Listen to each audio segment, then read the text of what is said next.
Episode 125 of Australia's #1 marketing show. Listen in as I have a fireside chat with the founder of the Content Marketing Institute of the World, Joe Pulizzi. You want marketing gold? This is marketing gold.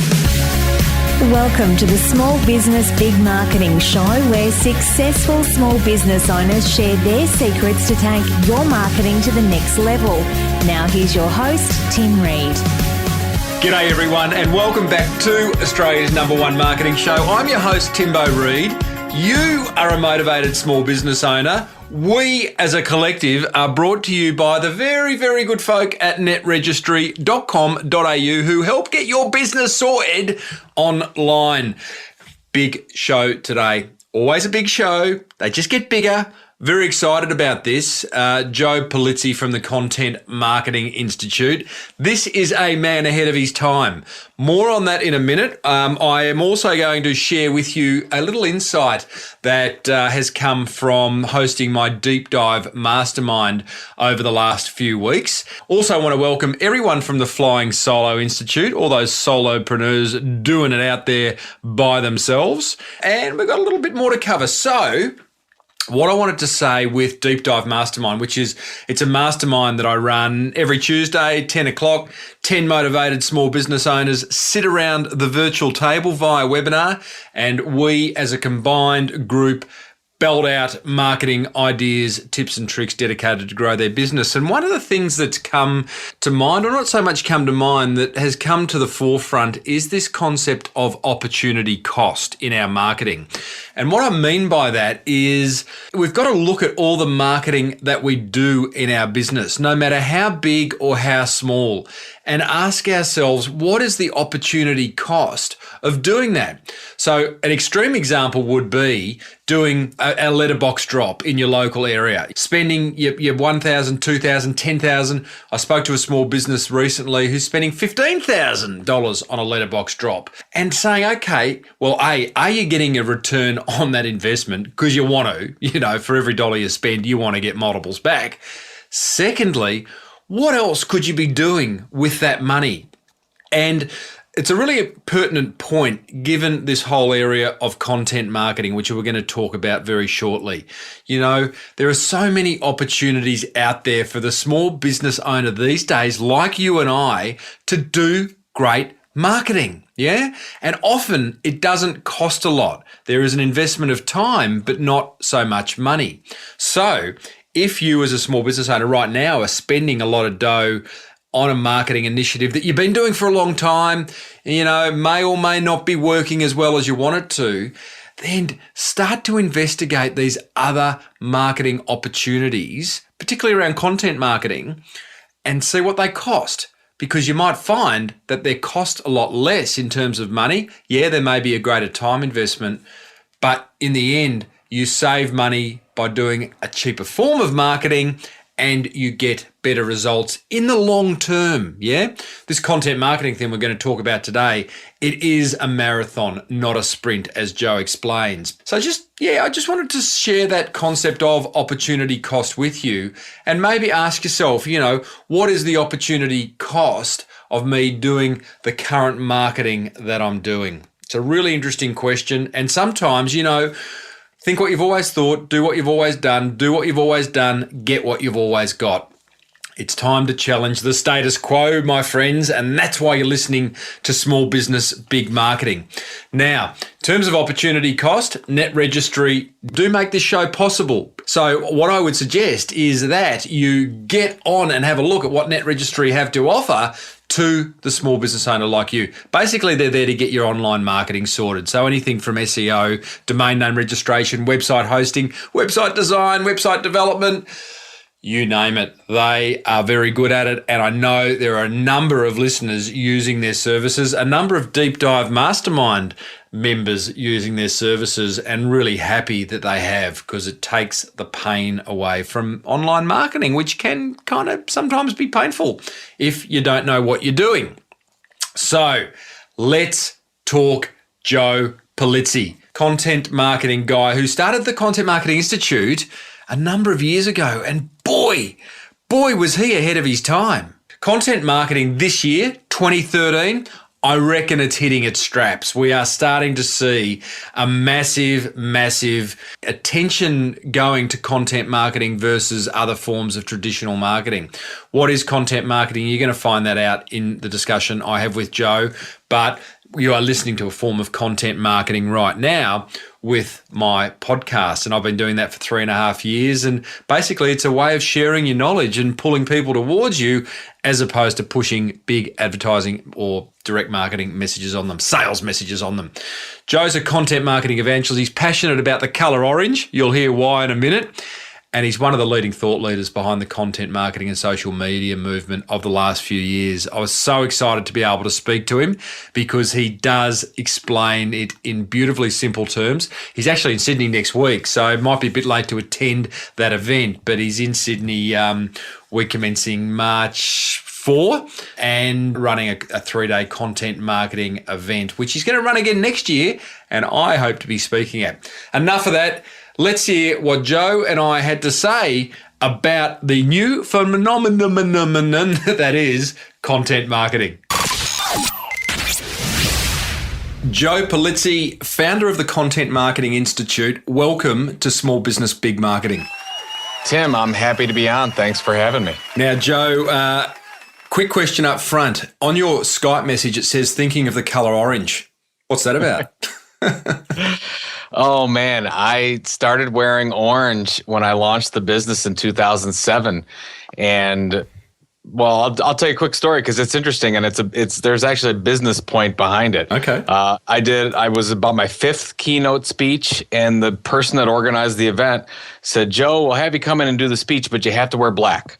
I'm like, that's fine. You're paying me to come. I'm happy to wear black. I'll do that.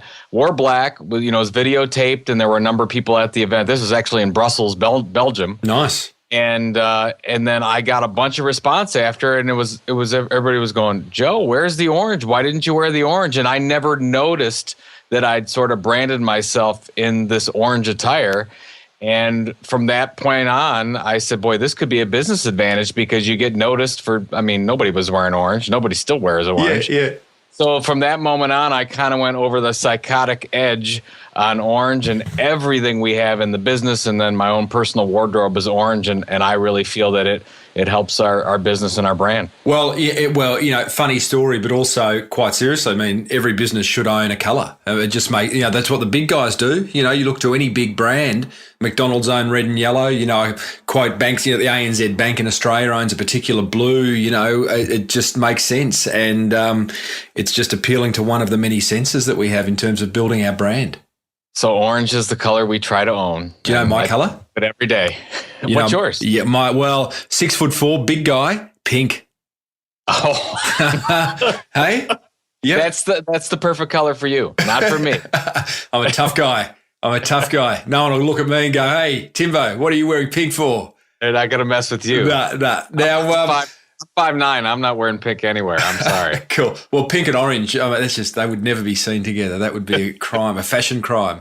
Now, Joe, how do you define content marketing? I think for somebody that is new and never heard about it before, I always say it's acting like a publisher, acting like a media company. So what that means is instead of creating advertisements and display and in what I would call interruptive type marketing around somebody else's content or event, what we want to do is create our own compelling, relevant, and valuable content to attract people to come to us so that at some point we become sort of that trusted advisor to them. And when they're ready to buy, they buy from us because we've been giving them all this fantastic information for so long. Yeah, I love that. I feel that. Been doing it for a while with the old podcast. What then, to that point, what's the opposite of content marketing? I don't even know if there's an opposite. I don't know if there's a kryptonite. I mean, I guess if you said that, pure display advertising would be, but I think content marketing gets along with everything. It's like peanut butter and jelly, makes everything a little bit better if you use it. So yeah, some people say, oh, Joe, does that mean I need to stop advertising? It says no. But the fact is, if you want to be found in Google for search engine optimization, if you want to drive leads in any kind of significant way online, and if you want to have anything of interest to say on social media, that has to start with what your content strategy is. It has to start with compelling and interesting stories. And because the consumer buys so differently than the way they did in the past, and they have a zillion options to get their information, if you don't have something compelling for them, they're going to ignore you. It's like conversation. If you got nothing to say, who wants to talk to you? Well, it's so interesting. I mean, when Twitter was big, I mean, I started on Twitter in 07, 08, and still Twitter's new to a lot of people. But people said, Joe, explain to me about Twitter. I said, well, you go into a cocktail reception. Let's say you're going into a cocktail reception and you get on a table and start screaming at the top of your voice how awesome you are. I said, that's advertising thinking. That's old way of thinking. Hey, I'm great. I'm awesome. The real way that we need to think is, look, our customers don't care about us. They don't care about our products. They don't care about our services. They care about themselves. So you need to give information that's going to help them help you. So if you're on Twitter, you want to create interesting information so they follow you, and you're not going to put your press release on Twitter because nobody's going to care. Good analogy. Can I just take you back the opposite of content marketing? You said content marketing gets along with everything, and I agree with that. When I talk about content marketing, I do say that, like I always talk push versus pull. And if content marketing is pulling people towards you by having interesting things to share and showing that you're an opinion leader in your industry, then the opposite of that is push.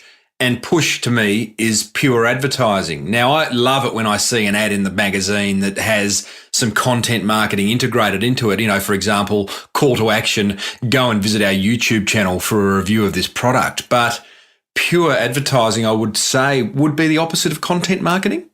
I think that's a good way to put it. I would also kind of expand on that and say, look at the content that you create. I mean, I guess you could say pure promotional content versus educational and entertaining content. I mean, those are quite opposite.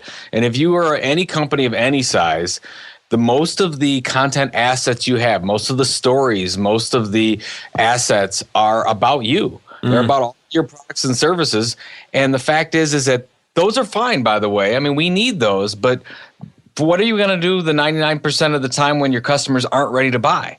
That's only for a very small portion of the buying cycle. And everything else, you need to help educate your customers, take them to the next level, find out what their pain points are, answer their questions. Those are the types of things that content marketing's for. So I think you're right. You're exactly right. If you look at interruption versus non-interruption marketing, I think that's what you're saying. But I would take it a step deeper, because people are saying, oh, I do content marketing. I said, you do? Well, what do you have? What kind of content? It's like, oh, we got this fantastic brochure all about how all the good stuff we're doing. And I'm like, well, that's not really content marketing. That's just more like shoving in somebody's face and like, are you ready to buy? Would you buy this from me? That's not going to help I was trying to think of what's going to help your customers get better jobs, live better lives. That's the type of content we want to talk. It's a bit like, I'm not one for drawing sexual analogies, Joe, but it's a bit like foreplay content marketing, isn't it?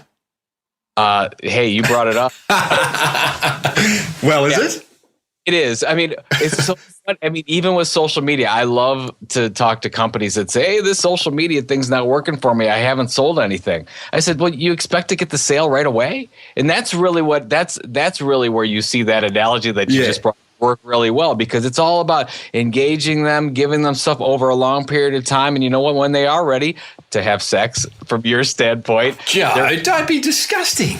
They're going to go with you because of the fact that you've been, turning them on to that.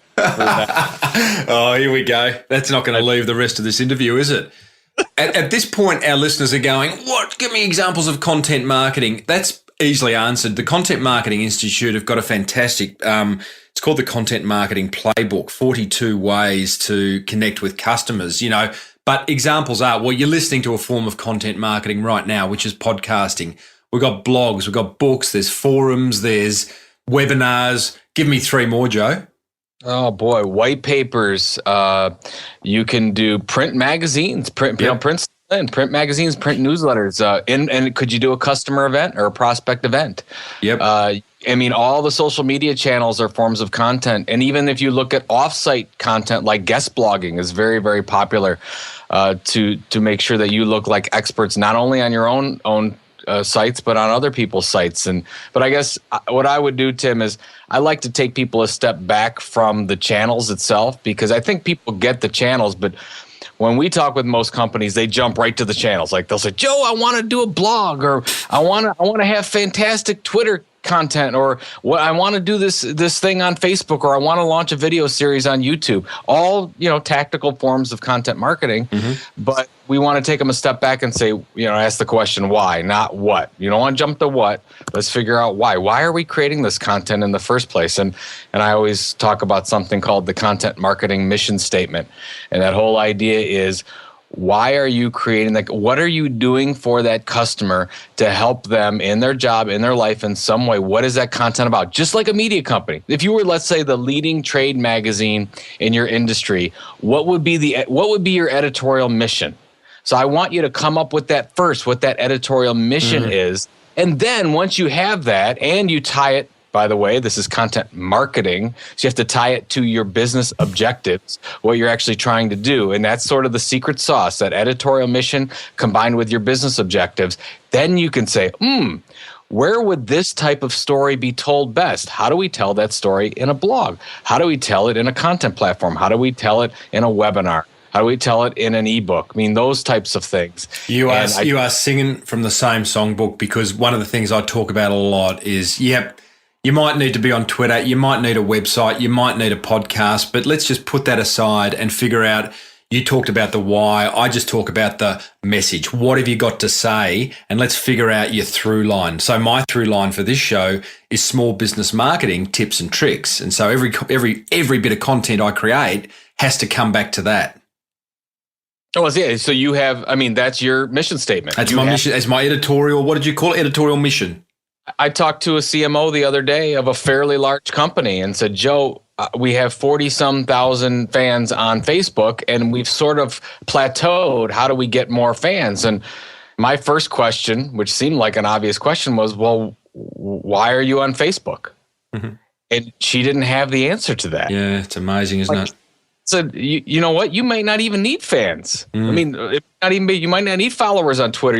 Those might be indicators that don't help you drive your business in any way. We need to figure out what the message is, to your point, why it's going to help our business, and how we're going to help the customer in their buying process ultimately get to that point where they're going to become a customer or become a better customer for you. Yeah, gosh, that's true. Why exactly? So many businesses just launch into that medium and forget about why. And when you know the why, when you know why you're on Facebook, it actually makes it easy. For example, it makes it easy to decide what to put on your Facebook. That's exactly right. Well, here's a good exercise, since you're all about tips and tricks. So we got to give people some tips. Yep. I would say, make a list of all the channels that you're in right now. So every channel that you use, all the social media channels, all the print channels, all the online channels, everything, make a list of them, and then simply answer that question. Why are you on those channels? I will guarantee you that you've never done that you are using channels that you don't know why you're using them. Yep. And then you can make a decision about whether to continue to use it, to adapt that. Maybe you're doing just fine with it, or maybe you need to redirect some of those resources to doing something else. I love it. Joe, content marketing, like business owners have been writing books for years. Okay. So in that sense, content marketing's not new. So what's changed these last, I'd almost say months in Australia, but what's changed these last few years for you to start a business called the Content Marketing Institute? Well, there's a couple things. And first of all, it starts with the consumer. The consumer, take it back, at the dawn of the web, right? 97, 98, 99, 2000, before social media. That's when we really started getting all these new channels. Before that, there were like 7 major channels that you had. And now, if you look at all the channels that people can engage in content, and let alone just look at television today, there's like thousands, literally thousands, online, offline network of different channels, topics that they could get to. Then multiply that by radio and podcasts and social media and everything. They're like, wow, you almost become overwhelmed by the number of choices. What's happened then is that consumers they're not tuning out content because they're engaging in more content than ever before, but they're being very selective. So it's very it's harder than ever before to get our message of, that display billboard type message in front of somebody, because they're going to tune you out if it's not helpful to them right then and there. I think that is the biggest thing that we've seen. And that means that, the book that you created years ago has to be a fantastic book today. And you have to build relationships with people online and offline and throughout, so they'll at least be able to look up when that message and that content comes their way. Yeah. So it's just a lot more difficult to go forward with. And that's why, we were talking before, content marketing is a marathon, not a sprint. If you need a reaction to your marketing in the next couple days, please, for the love of God, don't invest in content marketing. Go buy yourself a paid campaign. Get reaction right away. Flood the market with your messages off of it. It's going to cost you a lot of money to do it, but in front of them however you can. But if you have the time and you want to build relationships over time with those people, you can do it the right way, and then become their, get on their selected channel list of the type of content they engage with. Let's say you're going to do an e-newsletter. Well, shoot, there's a million spam e-newsletters that your customer is going to delete a day or not even pay attention to. How do you become the one that they actually open? It's got to be pretty darn good stuff. It can't be. So that's the difference. And I'm seeing what I've observed doing this podcast now for 3.5 years, just in the last 6 months, the amount of colleagues and friends of friends who are starting to get podcasts out there, the amount of people that I know who are now publishing a book, like a real book, hardcover book, the amount of blogs that are starting, the amount of people opening up forums, whatever it may be, it's increasing at a rapid rate. Hence, clearly content marketing it's the new black, Joe. And what I'm noticing is that the quality just ain't there, No, to that point, you're exactly right. And we could probably talk about quality forever, but there's two things.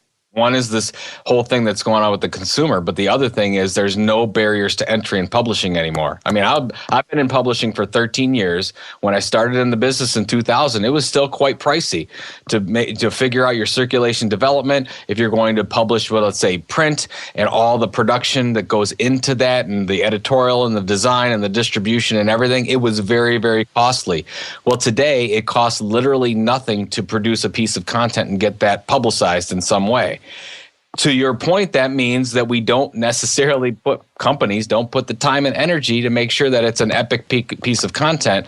And it just, it just is trash. It's stuff that's not going to get through.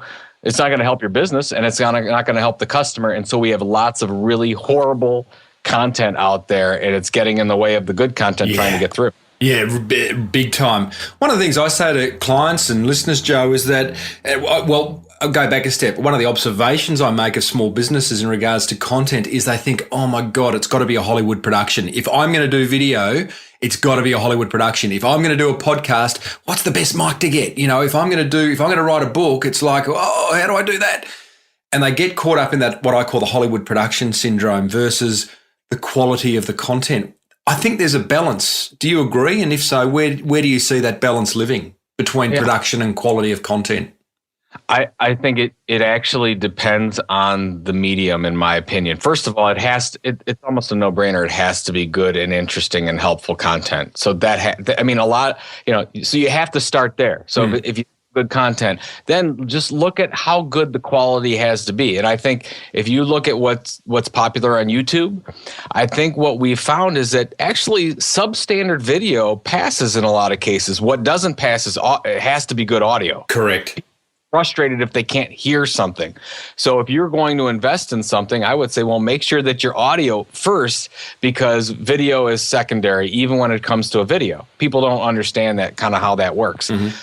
If you're looking at, book production, I mean, if you can say, hey, maybe Create Space on Amazon is okay, and I don't have to take a step up, which might be Lightning Source or something, or actually producing it with a traditional book publisher, which is always still an option, but not taken up by as many as you used to in the past. So I guess the first thing is, hey, figure out what that story is, what that message is, and then you can figure out, and you can always test and go. I mean, once you start with your content strategy, you can evolve it every day, every second of the day. Once you get that feedback, put something out there. Doesn't have to be perfect. It's never going to be perfect.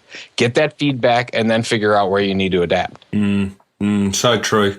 Now, at this point in time, and by the way, listeners, I'm speaking to Joe Pulizzi, who is the founder of the contentmarketinginstitute.com. Go and have a look at it because it is a very, very good source of content if you are looking at content marketing.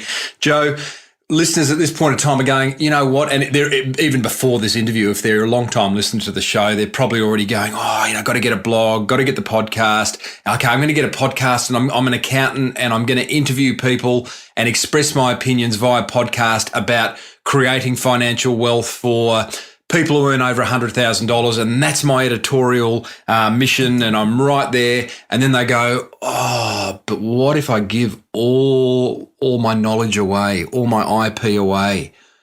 Can you give too much away, Joe?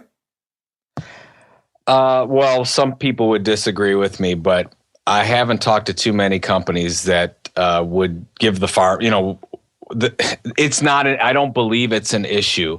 Obviously, if you have some things where legal in your company, however big your company is, says, please, for the love of God, don't share this. Hey, I get it. Don't share it. But it's usually an issue. This is usually not a legal issue. This is usually we think, we have a process that is just so unique, and we have a product that's so unique. And I think the truth is that no, you don't. No. You don't. Anything that's any more special than anyone else. I mean, I'm a big fan of Don Schultz.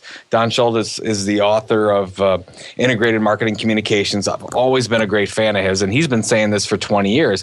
Look, a competitor can literally copy everything that we have. And you know what? They probably know all about us. They already know our secrets. So all the things that we think are secrets, they already know it. The only way that we can differentiate ourselves is on the way we communicate. And I completely buy into that. Yep. So how we communicate can be the competitive difference. And I'll throw this out as well, because I just did a speech for a bunch of consultants who are the worst, by the way. They think that, in the consulting business, they always think they have some proprietary process. And what I always say this is, look, if you don't give this thing away, somebody else is going to, and they're going to get all that attention. So let's say that you do it and you start getting more attention, more people start following you, you really start positioning yourself well, and oh my goodness, one of those people actually takes that tip and uses it for themselves. And you know what you say? You say, thank you, because that's business you don't want. Yep. You want that kind of business. You don't want to do it yourself. What you want is somebody that comes to you and says, oh my goodness, this is an amazing answer. I want to follow this expert wherever they go, and I can't do this, or I don't want to do this myself because I'm not good at it, and I'm going to hire them to do it. That's the way that. And I think too, what it comes to, I completely agree with what you said there, Joe. And I think it comes down to the end of the day, people buy from people. I've said it before. If you listen to every one of my podcasts, if you listen to every one of my blogs, and if you've been to a few of my keynotes, you don't need me, but people still employ me. Very, very, very, very, very true. Well, I think that's the one good thing that we've seen that's happened with social media too, is because you've gotten closer to people than ever before. We can actually respond and talk to literally everyone in the world now. And if you got LinkedIn or Facebook or Twitter or whatever, so it's pretty incredible. And we have that opportunity to build that expertise. And if you don't give away really helpful content, I don't know what.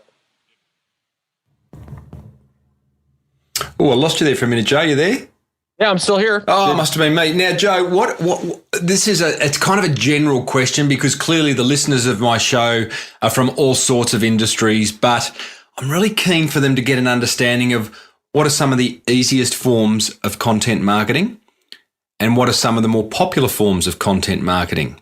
General question, I know, but what do you got there?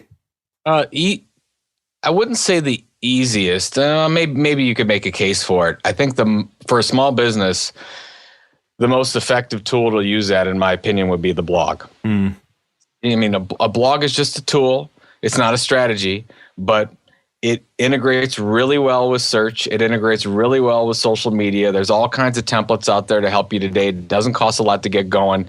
And you can integrate a video, slide share, podcast, anything into that blog. So you really need a platform, or you need a magnet sometimes. A lot of people call it a hub and spoke model, where your hub is your blog, and then you have all these spokes going out and bringing people in through your podcasts and different social media distribution channels that you have. And could be your e-newsletter or your print newsletter, but they all funnel back into that blog.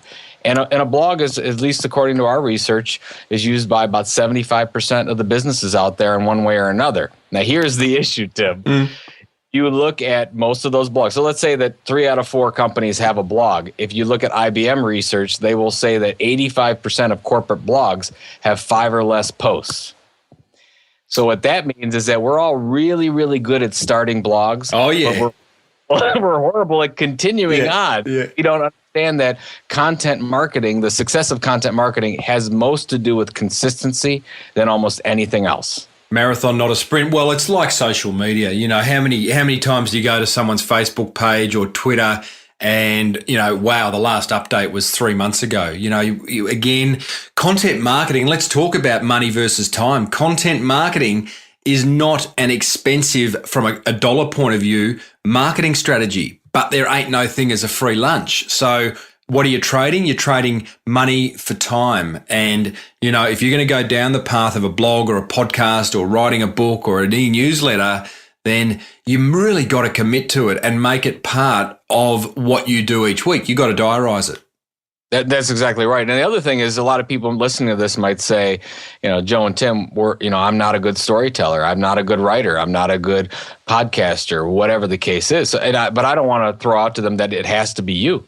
There are a lot of very successful small businesses out there that hire in journalists, editors, and other experts to help them tell that story better. That's been done forever. I mean, people have been outsourcing content like this forever. Now, personally, I think you should do it yourself if you can do it, because you learn so much more and you can understand kind of your story, especially as a business owner. But if you can't do it and you want to do an interview, let's say a Q&A email back and forth, or get somebody on the phone that can help you shape that story, not have a problem with that at all. You figure out what's the best use of your time and resources, and that makes the most sense. You look at some of these celebrity chef guys. I don't know. Do you get Jamie Oliver over in the States? Sure, the Naked Chef. Yeah, the Naked Chef. So, like, even him now, he's for me, he's right up there. I put him right up on the top shelf in terms of content marketing. There he is in the kitchen in front of the camera. There is someone behind the camera that he is talking to, and she or he is leading the conversation with him. So, you know, like, even those guys, you know, not even those guys have people who help them create content. You don't have to do it all yourself. One of the things that I suggest to my clients, Joe, and often when I'm giving a keynote, is I suggest to people go and print this playbook of the Content Marketing Institute out, 42 different ways of creating content marketing. Literally flick through it and stop on a page or two. Every page is a different form of content marketing, listeners. Just choose one that resonates with you. If you see the video page and you go, oh, hate staring down the barrel of a camera, then keep flicking and you might get to another page that requires you to write or to record into a microphone or something, and just choose one that resonates with you. That's right. You're not going to do all of them, right? No, exactly. Hopefully you'll put most of your time into one of them, and you can integrate a lot of the other ones, or maybe the blog is your base and you could leverage social media off of that. Look at Gary Vaynerchuk. He did the whole thing on his video shows.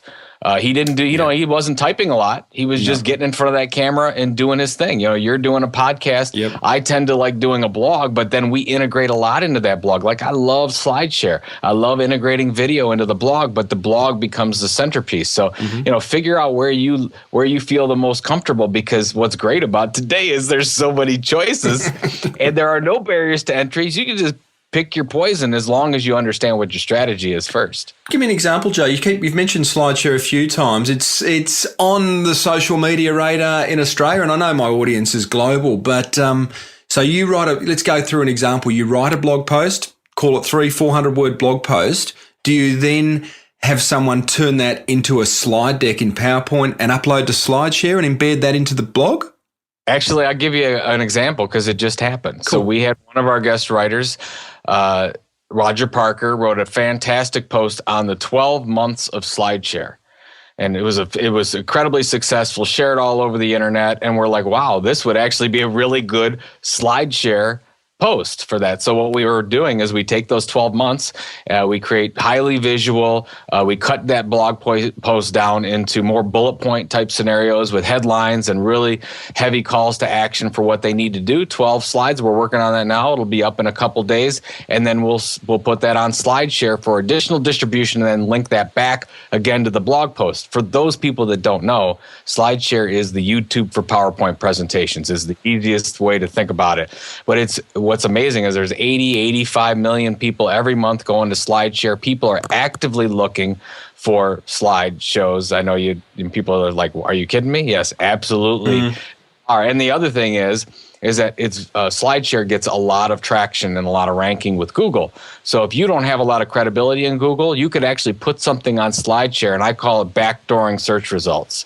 So if you can't get them yourself, you could actually put a slideshow, slide presentation, something educational and helpful onto SlideShare, and then you could actually get found that way and then backdoor that into your website. It's funny, the SlideShare thing. Part of me loves it, and I've got a lot of slide decks sitting on my MacBook and in Dropbox.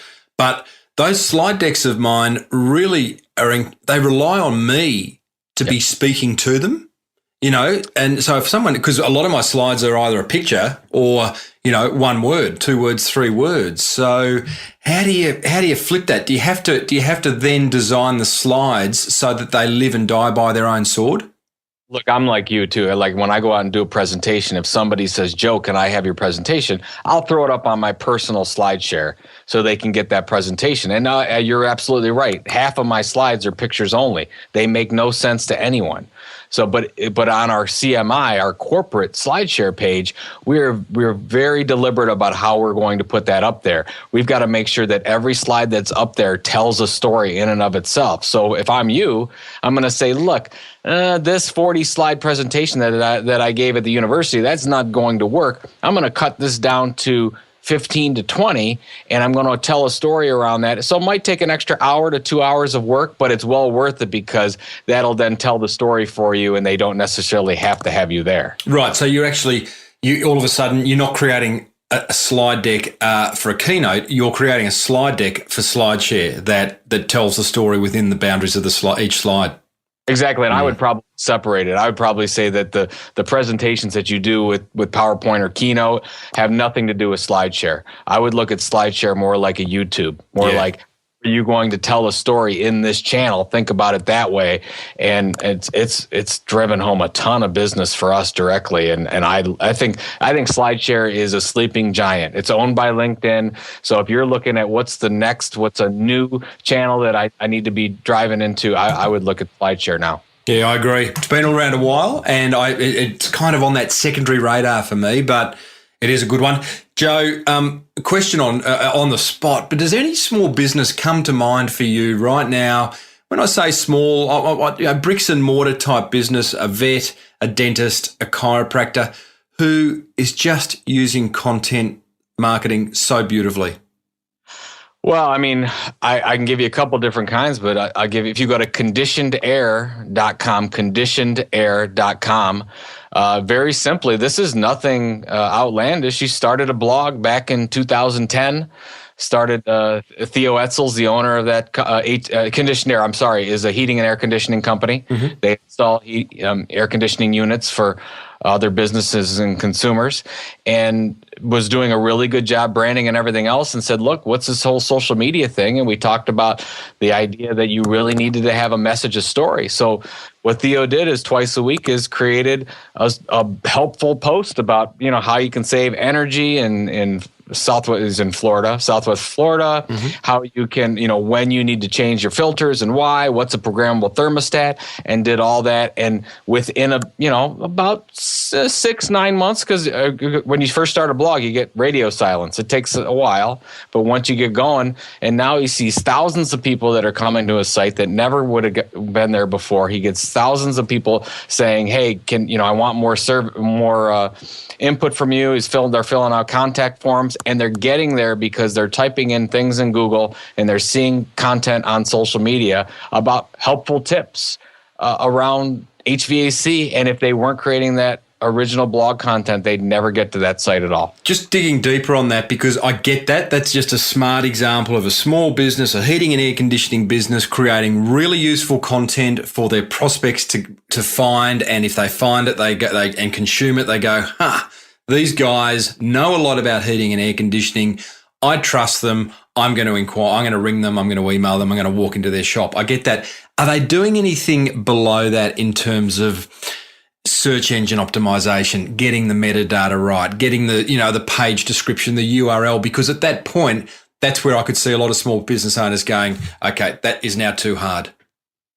Well, I think that yes and no, but I mean, from that example, I would use us. I mean, so let me give you an example of just my business, because I think it's a good story. 2007, it was just me. It was just me blogging every day, blogging about what I thought was important around our business objectives and around what the customer wanted. And I was proofing, I was doing the whole thing myself. Now today, when I do a blog post, which is, I don't blog every day now, and now I blog once a week, because you can change your velocity once you get to a certain point. So I blog once a week, and that blog goes to our editorial manager. She reads it over, she edits that goes to a proofreader, then to make sure that it's looking good on WordPress. Then we have an SEO person that looks at that and makes sure, is that title the right title? Is the metadata right? All those things. And by the way, those are all outsourced functions. Those are people that don't necessarily work for us, but they all do their part. And we're a small business. There's not many businesses out there that couldn't afford kind of what we're looking at. It's just, if you look at the process and what you're good at and what you're not good at, fill in the gaps with talent that's available right now that you can find. And it's really, really worked for us. Our search engine traction right now is up about 20% every month in and month out, just because we're doing those little things with that content now. I love that. It plays into this whole concept I talk about of surrounding yourself with a virtual marketing team. And, the world of outsourcing. I mean, anyone listening to this, it's not about finding someone in the same suburb, the same city, the same state, even the same country. It's about finding A players somewhere in the world. And that process that you just described plays right into that, Joe. It leads into my almost my last question. You've got this whole, at the moment, listeners are going, I get it. I love it. I'm excited. I want to become a content marketing. I want to stop a content marketing marketer. I want to stop some of my advertising dough and put it into content marketing. But time is just, and it's to me, it's an excuse. You've got to find that either you do it or you don't. But any tips on how you make content marketing a comfortable part of what is already a busy week for a small business owner? It's you and I, we both run into this question all the time. And unfortunately, I can talk until I'm blue in the face, and somebody doesn't get it until they see something positive happen. They actually need to see it working. And the problem is that a lot of these people will get into it, and in 2-3 months they'll say, hey, we haven't seen anything, and they're done. They're like, I don't know, this doesn't work for me. They just didn't give it the amount of time.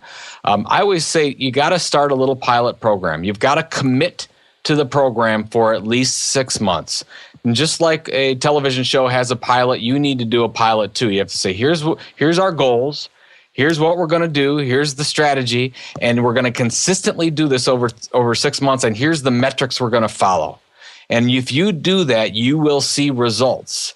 But the problem is most people don't get to that 6-month mark. They actually stop. Now, from that standpoint, Tim, I would just say, like, you don't see it coming. You might be in an industry that maybe isn't social media savvy, or maybe you think your customers are different. This thing is coming like a freight train, and you better, out of fear alone, be paying attention, because if you're not on this, you are going to get passed. Yeah. You are not to get found, or you're going to have to spend a ton of money doing things you don't want to do to get attention that are not going to pay off for you in the long run. I mean, I have never seen anything move as fast as this industry is moving. We're about 2 years ahead of where I thought it was going to be, and it moves faster every day. I just now that, more than 50% of the world has a smartphone in their pocket now. I mean, they've got a content device with them at all times. They have the world of answers in their hands. And if you're not there, they're going to go somewhere else. You don't have a choice today. I so agree. I get excited and nervous and scared when you talk like that, but it's so true. And Don't miss the boat, listeners. And when you're putting the criteria together, when you do commit to that 3 to 6 month content marketing strategy, and when you do put that list, that measurement criteria together about, it might be search engine rankings, it might be calls, it might be whatever it is. One of the things I love about creating content is the fact that I can now get a phone call from a prospect, Joe, and they might be asking me about a particular, it might be asking me about whatever form of small business marketing it is. And generally, I've now got a piece of content, whether it be a blog or a white paper or an interview or whatever it is, or a video. I'll say, you know what? Can I send you a link to an interview I did on that exact topic? And that alone is so powerful. I love it. What you've done is you've built it into the culture of your organization. Yeah. And that's what if you think about the way that we're headed, this is what companies will be doing. Well, most of what, that's why brands over here in the States, they're hiring tons of journalists and editors. They understand that we need to be telling better stories. And this is new right now, but in a couple of years, this won't be new anymore. And we'll be like, oh my gosh, what the heck is happening? So I think that you're taking the storytelling mentality, the sharing mentality into your organization, and we've got to figure out a way to get that in there. So if the CEO's listening, if you're a CEO, if you're an owner, you can do something about it. It starts from the top down. But if you are a marketing manager in a small company, then you need to focus on small wins that you can show metrics to and then take them up and say, look what we did. Yeah. This is a bit of a self-centered question to finish, Joe. Don't normally do this, but let's talk podcasting. Do you like podcasting? I don't think you guys podcast. Why not? No, actually, we don't. No, we don't. We leverage a lot of partners that do. Mm-hmm. It's funny. It's kind of one of those things where we've got Andrew Davis, good friend of mine, partner with CMI. He does a lot of blogging. We have a number of other bloggers that we work with that I like to partner with. We get our expertise on there. I do a lot of bloggings, or podcasts like this. But I think that what it proves is you can be successful and you don't need to be into everything. We don't do a lot of videos, by the way. We do very few of them. We just want to make, my goal right now is to make sure that our content is accessible in mobile format wherever our customers are at. And that's what a lot of small businesses don't think about, how your content's being engaged in on a mobile device. But I love podcasts. I think the iOS change that's happened recently, that's amazing what's happened. And we've seen this rebirth of podcasts. It seems like everybody's starting a podcast. I'm sure you see it all the time now. Big time. And you know what, I think I think that's such a reassuring point that you just made, which is here you are, you got the Content Marketing Institute. It's getting great traction in the world of content marketing, and you focus on blogging with a secondary into SlideShare. Me, I've got the #1 marketing show in the country, and I focus on podcasting. I'm not out there trying to do video marketing and blogging and book writing. I slowly do. I do blog every now and then. I do a video every now and then, but it's about doing one thing really well and not 10 things poorly.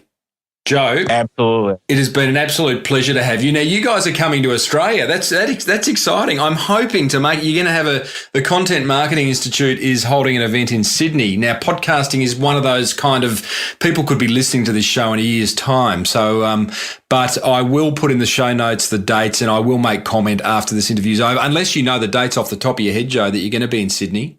Well, we're going to be in Sydney March 4th, 5th, and 6th. And the other thing is, if you listen to this after the fact, we're going to be back every March, hopefully. And we're going to do it again and again because there's a big need for content marketing in Australia. Yeah, absolutely. And my aim is just a little goal. I want to be invited to speak at next year's Content Marketing Institute in Sydney.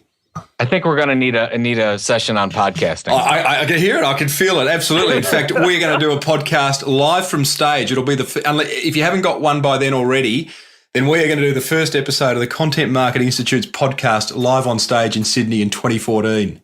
I love it. Let's do it. Put it on paper. Let's do it. Love it, Joe. Thanks so much for sharing. It was absolute gold. And contentmarketinginstitute.com is Joe's business, and he's a good guy. Thanks, Joe. Appreciate it. Marketing gold right there. Gosh, Joe had lots to share. There were times when I just felt, I think I might have said it during the interview, I was talking to myself, because it's a lot of that stuff I've either been sharing on my Deep Dive Mastermind, or I've been talking about in my keynotes, or just thinking about generally for my marketing of my own business. We live in exciting times. small business owners out there. We really do. There has never, ever been a better time to market a small business, and you just heard why. Some learnings from the fireside chat I had with Joe. Number one, content marketing is a marathon, not a sprint. If you're looking for results tomorrow, don't worry about content marketing. Go and run an ad. But commit to content marketing and you will see results, just like I am, having been a content producer now for a number of years with my podcast and my blog. Pull, don't push. Number two, learning takeaway. Pull, don't push means pull people towards you by showing that you know a lot of things about the industry in which you operate. And you do. That's why you're in there. Push meaning run advertising, sales-based messages. There's a role for both, but content marketing is, I think, magnet. It pulls people towards you. Number three, learning, act like a publisher. I love that. Take on that publisher's mindset. What do publishers do? They publish useful, sometimes entertaining, sometimes challenging, sometimes opinionated information. Again, to pull people towards them. Number four takeaway, what's your editorial mission? What a great question. What is your editorial mission? If you can identify that, as I said, mine is small business marketing, tips and tricks. That's my editorial mission. Everything I create is all about helping you build a better marketing strategy to grow your business. So what's your editorial mission? Whack it in the show notes if you know what it is. I'd love to hear it. And number five takeaway, looks like SlideShare is a bit of a sleeping giant. I've one of those social media channels that's just kind of on my secondary level. I upload some of my slide decks there, but I don't spend a lot of time on SlideShare. I think I should. It's a bit like Pinterest, sleeping giants. We need to be there, guys. More kind of time. I know. Maybe it's time you got a VA. But we need to be aware of these things. That's why Small Business Big Marketing is here, to draw them to your attention. We don't need to be on all the social media channels, don't get me wrong, but it's good to be aware of them. So there's 5 key takeaways from my chat with Joe. What are yours? I'd love to hear them. Go to the show notes at smallbusinessbigmarketing.com and look for episode 125 and leave me your thoughts. I would love to know them. Okay. A few things just before we finish. Next week's interview, Olivia Fox, who is a world-leading expert on using charisma as a marketing strategy. Huh? Yeah, I know. Use charisma as a marketing strategy. Really interesting chat with her. Olivia explains how we can do that, how us small business owners can flick on the charisma switch and attract people towards us. Again, a bit like content marketing, the attractor factor. I have launched a product called Spotlight, and that is found at smallbusinessbigmarketing.com/spotlight. It's where I do a dedicated show on your business. Nothing else. No one else gets to hear it except you. And you can find all that out about that at smallbusinessbigmarketing.com/spotlight. Thanks, Net Registry, for bringing this show to us, for making it possible. Guys, get your online marketing sorted at netregistry.com.au. Love your work. Love your marketing. Have a great week and see you next time. Bye for now. You've been listening to the Small Business Big Marketing Show with Tim Reid. Want more marketing goodness? Then visit smallbusinessbigmarketing.com.